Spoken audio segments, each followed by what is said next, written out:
cxocommunity. cxocommunity. Él se llama Bradford Wing.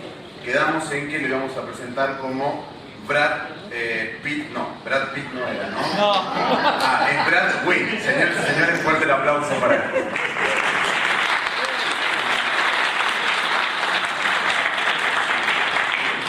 Pues mi pronunciación en español no es bueno, so I'll talk in English.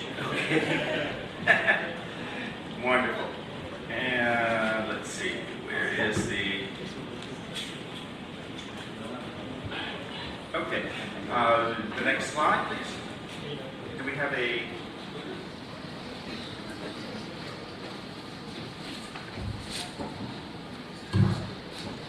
Okay, wonderful. I'm going to talk today about something that's really exciting, standards. Now, what I'm going to try and address is why we even need standards and how they come into use. The first thing is, why have a biometric system? Well, you have a biometric system to see if the person is who he or she claims to be, and also if the system can identify an individual. You have several different forms of this. You have verification, which is a one-to-one comparison. Now, what do I mean by that? For instance, you may have a passport with your facial image stored on the chip contained in the passport. And you claim that the e-passport was issued to you. Well, you can use a facilitated travel lane in many nations, but you will only get through it if the picture taken of you at the time you present your passport matches the photo that is stored in the passport. That is verification, a one-to-one match. Identification is one-to-many. An example would be, I'm an employee at a factory that uses iris recognition for entrance into a facility. I can only enter if my iris image matches one that is in the database of employees. Now, you also have a situation where you're claiming not to be somebody, and that's called negative verification or negative identification. Now, negative verification, one-to-one comparison. I am claiming that I am not the person who committed a crime and whose DNA was retrieved from a scene. They will compare my DNA to the DNA from the scene. I am claiming not to be that person. Now, negative identification. For instance, in the United Arab Emirates, they have a database of people who have been expelled from the United Arab Emirates. When you come into that nation, your iris is compared to that database. You are claiming that you are not in that database, so it is negative identification.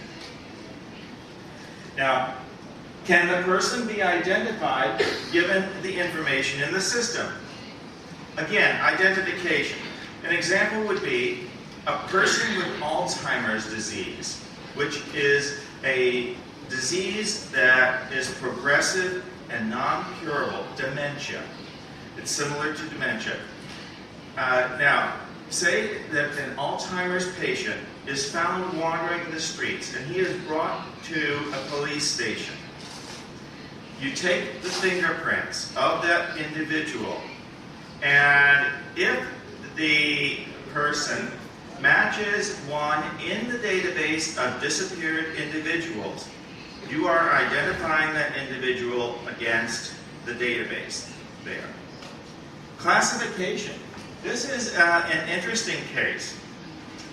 Say you have a part of a body that was found at a disaster site, and you take a DNA sample from that body part, and you use a mitochondrial DNA test, which is, mitochondrial DNA is a very specific type of DNA test, and it is linked to show your maternal inheritance. You inherit mitochondrial DNA only from your mother's side. Now, if you have a case where an uncle appears and gives some DNA samples, depending upon the relationship of the uncle, you may or may not be able to establish identity of the two victims that you had, who are both people are claiming are cousins. Now, so you may have a victim who has a mother, and that mother has a brother who is the uncle. The other victim also has a mother with the same brother as an uncle. You are not going to be able to distinguish between those two individuals using mitochondrial DNA. All you can say is that they have the same grandmother. So you classify them as being in a group, which is you exclude them from all others. This is explained in more detail in my article in Biometría 2, where I go into the description about how DNA is used, and there are cases where you can identify an individual specifically. So I'll recommend you read that, and it is in Spanish, and there's a version in English. Okay, the data in this system should maintain fidelity to the biometric characteristics of the subject, should describe the collection environment and procedures, and have pertinent facts about the subject. Metadata. The system itself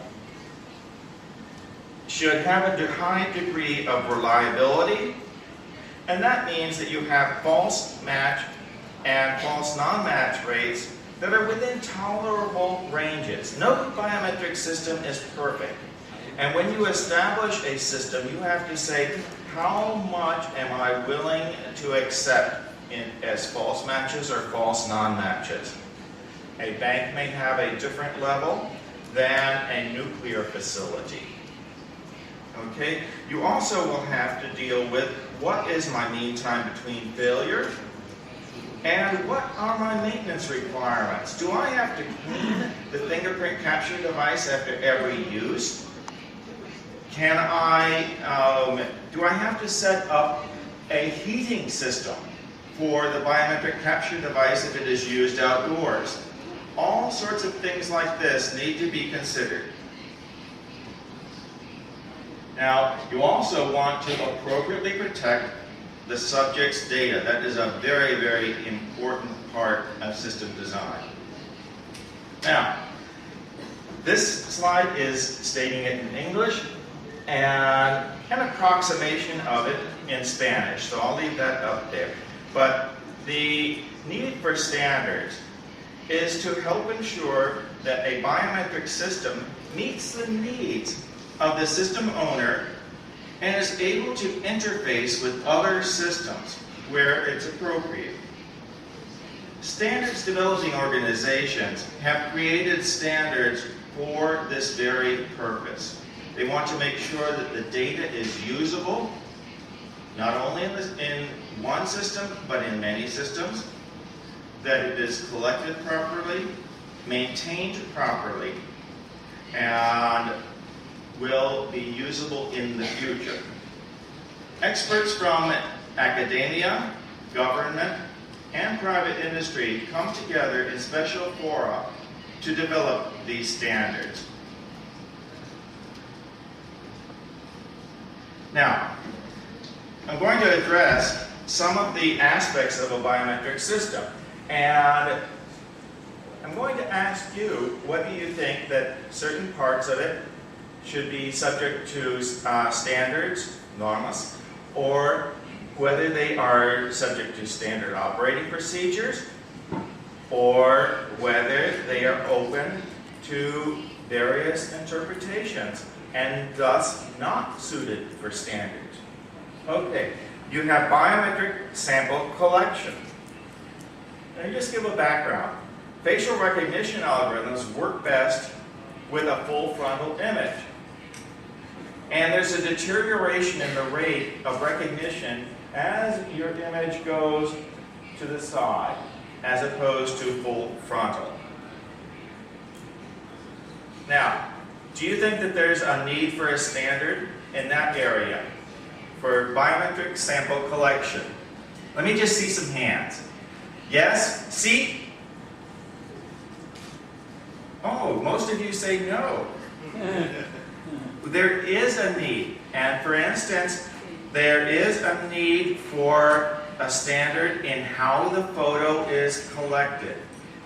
For instance, when you have a passport, there is a specific standard as to whether or not the size of the face in the photo is large enough, whether there are enough pixels between the eyes, whether the face is full frontal, whether there are what we call hot spots on a bald head, or anything like that.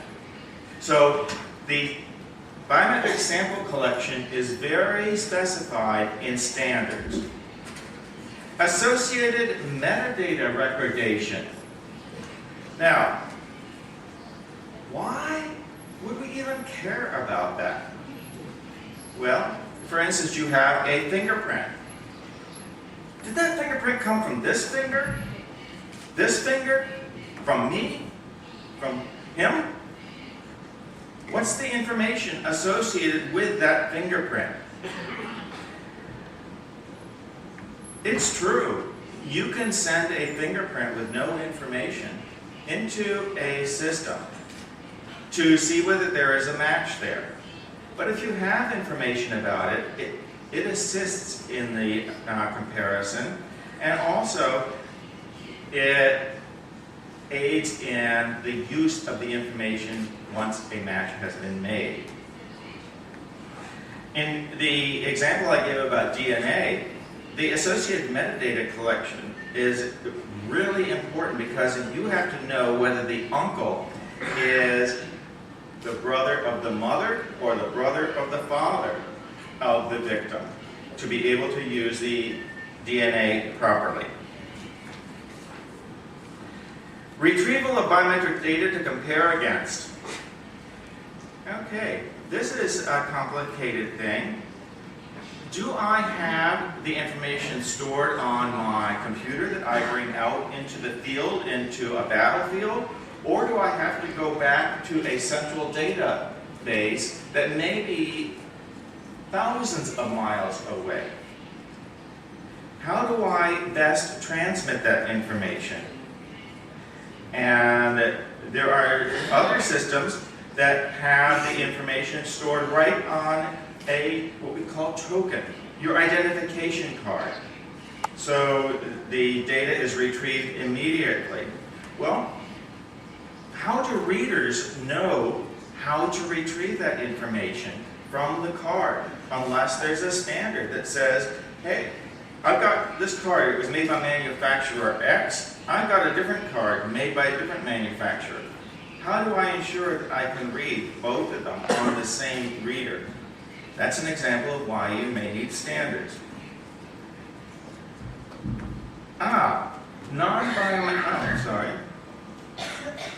Non-biometric factors. It's a very broad topic. The ICAO specification for travel documents incorporates a standard for optical character recognition on the data page. That optical character recognition is what is scanned in at the bottom of the data page to be able to access the records And it also is used to open the chip. The information that is retrieved from that optical character recognition line is treated mathematically in a special manner to create a key to open that chip.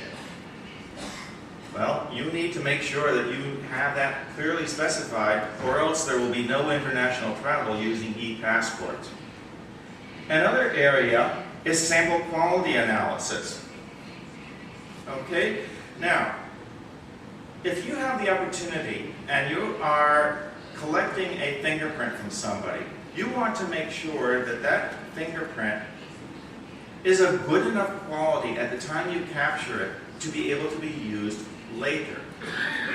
If it's not of good enough quality, you want to know that so you can take it again from the subject. Initial data storage.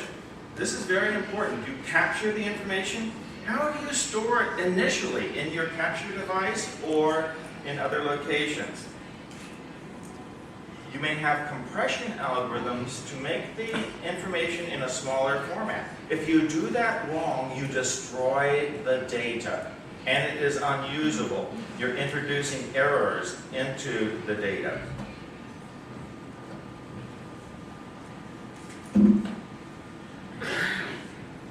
Transmission to another location. Okay, how do you get the information from, say, Germany to Argentina? If you have an international criminal and you want to transmit the fingerprints and the photo from Germany to Argentina, how do you do that? Do you have to send it in a special overnight package with a courier on a plane, or can you do it electronically? The next one, comparison of the probe to the target set. How is that done? I have something here, and I've got a big set of data to compare it against. Are there specified procedures to do that? Or is it that each company gets to decide for itself how to do that? Then, at the central location, you have the biometric and metadata storage. This is different from the initial storage, which may be on the collection device. How is that handled? And why would you even think about that being part of standards? Well, the reason may be that you don't want to store it in a format that can't be used by anybody else and can't be transmitted to other systems. Okay.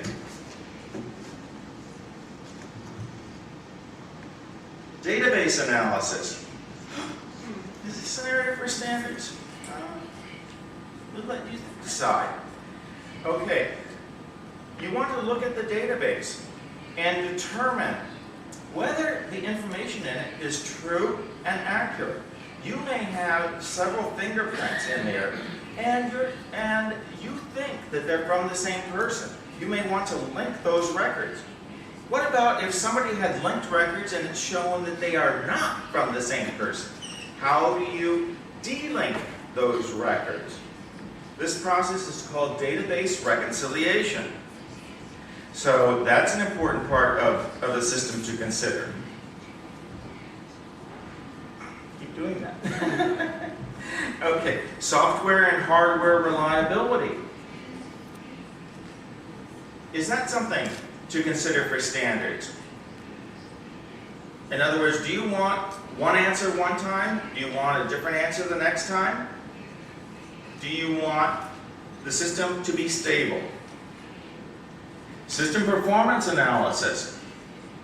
How well does it perform in this environment versus that environment? If I take it outdoors and I'm trying to do facial recognition outdoors, the performance of the system will be quite different than if I'm doing facial recognition indoors with a cooperative subject who is standing right in front of you going, yes, you can take my picture. Now, Legal and privacy impact analysis, very important. And that's been touched a little bit on by some of the talks earlier today. Extremely important. You want to make sure that you do not cause problems for individuals unnecessarily. You want social inclusion. That was a very important theme that we just heard in the previous talks. So legal privacy impact analysis, is that an area for standardization? Well, it may be within a nation, but if you have cultural things that vary across nations, perhaps it is not an area for standardization. It's an area of thought to consider. Human factors, human interface design. How big should a capture device be? Can it have sharp edges on it? How do you use it? How is the presentation format? Is it going to be readable and usable by the operator? Can the subject understand how to best put down his or her fingerprints upon a device? What about if you're going up to an iris capture device and it says in English, step back 1 foot, and you only understand Spanish? Is that going to help you? I don't think so. So you have human interface considerations. What about icons and symbols? How do you distinguish that this system uses biometrics and the other system does not use biometrics? How do you, through graphics, tell an individual the next step in the collection process to change from this finger to this finger to this finger, or to put down all 4 fingers at once? How do you communicate that without words to a subject? Interoperability design. I've already touched on that a little bit, but systems really should be designed to be interoperable. An example would be what we call a first responder scenario at a disaster site. Personnel from several different organizations may respond, but you don't want unauthorized persons within the disaster zone.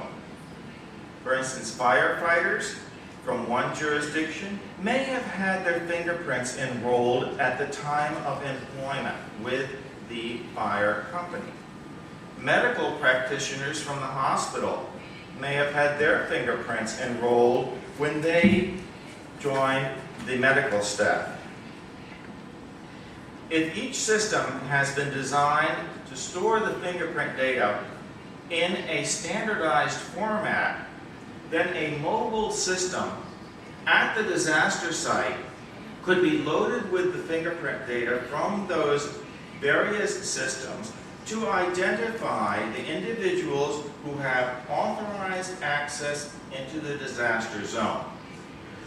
But if they were designed to be what we call closed systems, and they are not interoperable, at that disaster site, you're going to have multiple systems to be able to read the data from each one of the participating agencies. That gets extremely complicated, hard to manage, and difficult to understand.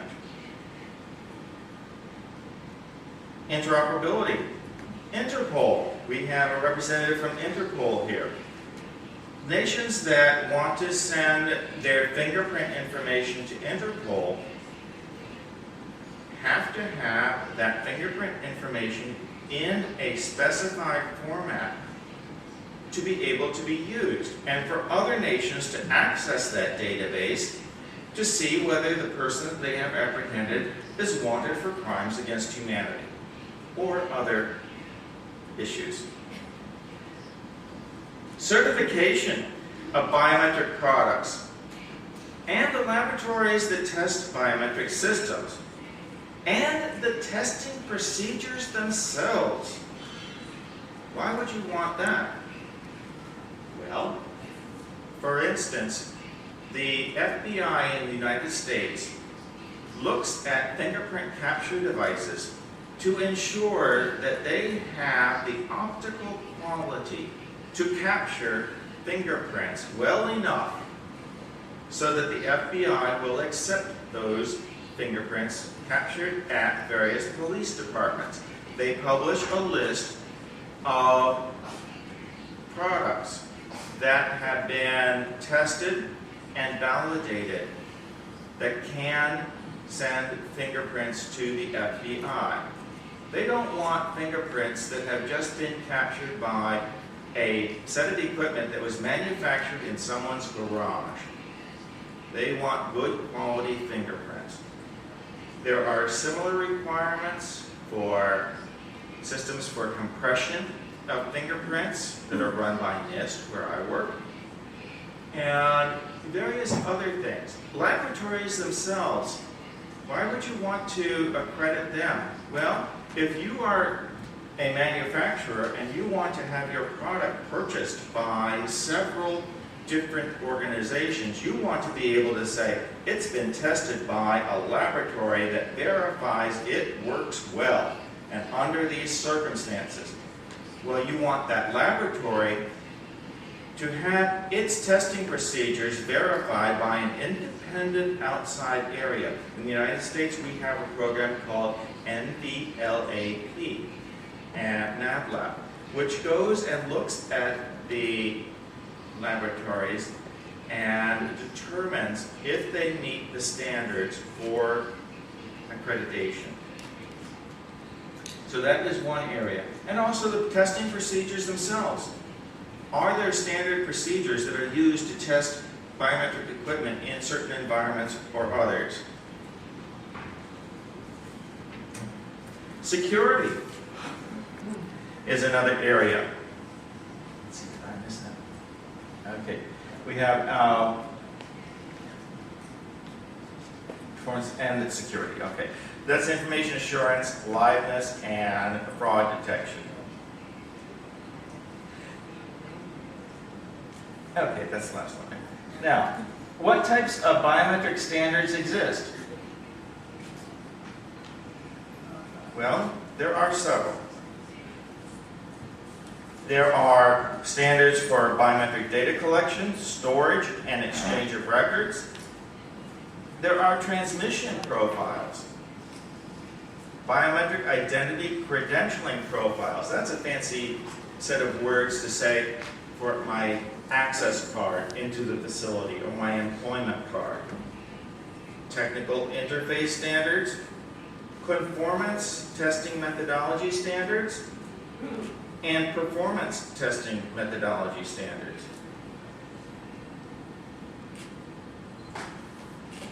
Now, we get to a subject that is dear to my heart, the ANSI NIST ITL standard. I am pleased to announce, and this is the first place it will be announced, that the ANSI NIST ITL 2011 standard is now official. It includes updates from several different areas. It now includes fingerprints, both the images, latent prints, and the capability to match against automated fingerprint identification systems. It includes palm prints. It includes footprints. Don't worry, I'm not taking off my shoe. And then it includes facial recognition. It includes forensic facial markups. So you can take a photograph and mark it up to identify individuals with certain specific points of identification on the face. Also iris, and also forensic iris recognition. This year we've introduced compact format for iris. And that is really, really exciting. It allows iris data to be stored with as little as 2K per image. Very, very exciting. Now, also included in this, as I mentioned, is DNA. This is the first time that DNA has been standardized for transmission around the world. We have taken the things that are called loci, the places in the DNA that you look at to compare information. And we have standardized their locations, their use, their reporting. Also, how you standardize the reporting of a family tree, the relationships between individuals. Very exciting stuff. And it also allows for what we call mobile DNA capabilities. It has traditionally been the case that DNA has required laboratory analysis. There are systems that will be coming available this year that can be used in mobile environments that will give DNA results in 2 hours. A tremendous advance. We also have included capabilities for actually encrypting the information and data assurance so that you can be assured that the information has not been changed from the time it was captured until the time it is used. There are a lot of new things. For instance, Germany proposed that we have an introduction of photographs of all of the various body parts, not just the face. So we've included that within the standard. We've included forensic capabilities for fingerprint examiners with the extended feature set. Look it up. It's available at www.biometrics.nist.gov. Please look it up. Now, who uses it? Well, it's used by FBI, it's used by Department of Homeland Security in the U.S., it's used by all the major U.S. departments. It's also used internationally, Interpol, and it is used in Argentina. And it forms the core of the biometric data exchange design for Argentina. It is used in over 100 nations around the world. So it is used in various and sundry locations. It is oriented toward law enforcement, as well as border security, military, and intelligence applications. Now, there are other standards that were developed at ISO. These standards are oriented toward civilian applications. And as such, the new Indian identification system is using the ISO standard. Very appropriate use of standards. And the ICAO specifications for e-passports are based upon the ISO standards. These standards, the main difference between them is the associated information, the metadata, that is allowed to be carried between them. For instance, the iris specification in ISO and in ANSI-NIST, the data is stored the same way. So if you had used the ISO standard, you can exchange that information using the ANSI-NIST, but you will want to have additional fields to say what is needed for the law enforcement application. So, we also have some standards that are specific to the United States, but have been used internationally. For instance, there are some applications in Europe that use these older standards. They were developed before the ISO standard, but still within the United States, they're used for the identification cards for government employees and government contractors. Well, what do we have underway? Well, we have several groups that are working right now. We have voice recognition. That is going to be added into both the ISO and the ANSI-NIST standard, but with very different approaches and needs. The voice standard for ISO will be based upon access control. You go up to a door and you say a phrase and you enter. The one for ANSI-NIST will be based upon forensic use. Who is speaking in the cockpit? I have a recording? Who was speaking? Who was speaking during that ransom call for the kidnapping? Who was speaking at a particular time in a recording that I have? Trying to identify that type of thing. So there are very different needs there. Dental forensics. You're going to hear 2 talks following mine about dental forensics, so I will not spend any time addressing that. You're going to hear a lot about that. It's very exciting. Okay, and conformance testing, making sure that the specifications themselves are met. Pictograms, that type of thing is underway. I mentioned that a little bit earlier. What needs to be done? Okay, this slide, for those of you who read English, quickly look at it because I'm going to switch to the Spanish version of this for the majority of you who speak Spanish. This list is also in Biometría 2, the book that you have. What needs to be done? Quite a bit. Quite a bit. We have touchless fingerprints. There is now the capability being developed to capture the fingerprints without having to touch a device. Well, that has several problems associated with it. You are not touching a surface, and therefore you're not getting a flat image of the fingerprint. And when you get a projection down from the finger here to a flat surface, you get distortion. And there are problems in analysis of that.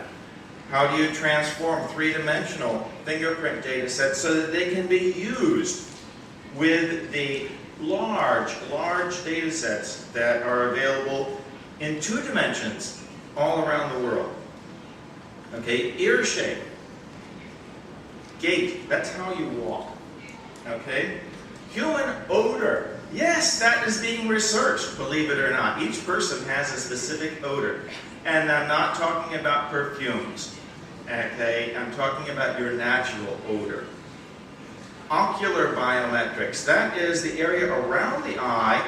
There's already biometrics that deal with the iris, and there's also biometrics that deal with the white portion of the eye. Okay? But ocular is including all of that plus the skin around the eye, because that is also an identification capability.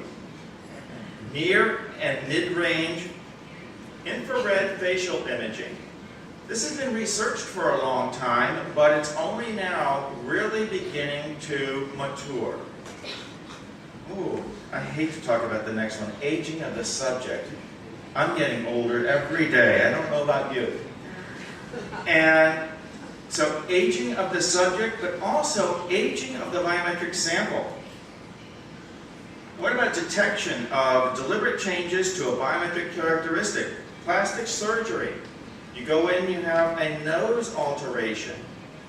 Or you mutilate your fingerprints. We have a lot of cases of that and that we come across at the ports of entry. People who deliberately change their fingerprints through having them adjusted by lasers or cuts or various. Oh, we had one case where a person took their toes and put their toe skin over their fingers. It was gross, horrible. Now, detection of liveness of the subject. You've heard about that from Kathy. Anti-spoofing. Okay, that's different from liveness detection because you can still spoof a system by trying to get your close cousin who looks exactly like you to go through a system. Okay? Optimization of design of a large-scale biometric system. The appropriate use of soft biometrics, including height, weight, and skin color.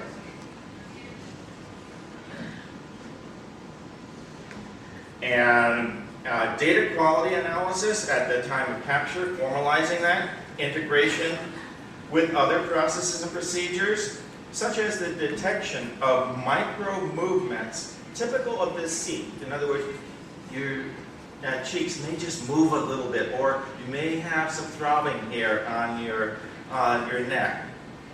Artificial intelligence to assist forensic analysis.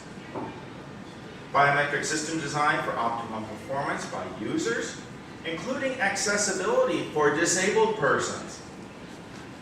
New communication methods and new communication capabilities. That's coming every day. There's new capabilities. And in fact, there's a lot of research now on using web-based protocols for communication between mobile devices so that you don't even need to have the capture device linked to the device where you are issuing the commands. Dynamic decision making, which means have the system adjust its parameters based upon the needs of this operation at that particular point in time. How long is the line, the queue, etc. Now, in conclusion, standards are useful only if they are used. They have to serve a purpose, but they need to be stable. They need to be in place for a long enough time to get the community to use them, to understand them. There may be a need for some revisions, but keep them stable. Very important. But it's also important that the user community gets it out there and gets involved. And I have 19 seconds left. Okay, I want to thank you all very, very much. I enjoy coming to CIBRA each year. I think this is the 5th time I've been here. And each year it has grown, and the people involved in it are so enthusiastic. It is great, and I want to thank Eduardo and Pedro and all of the other people who have made this a true world congress. I believe it's 19 nations? Fantastic. It has really grown, and thanks to you as well as to them.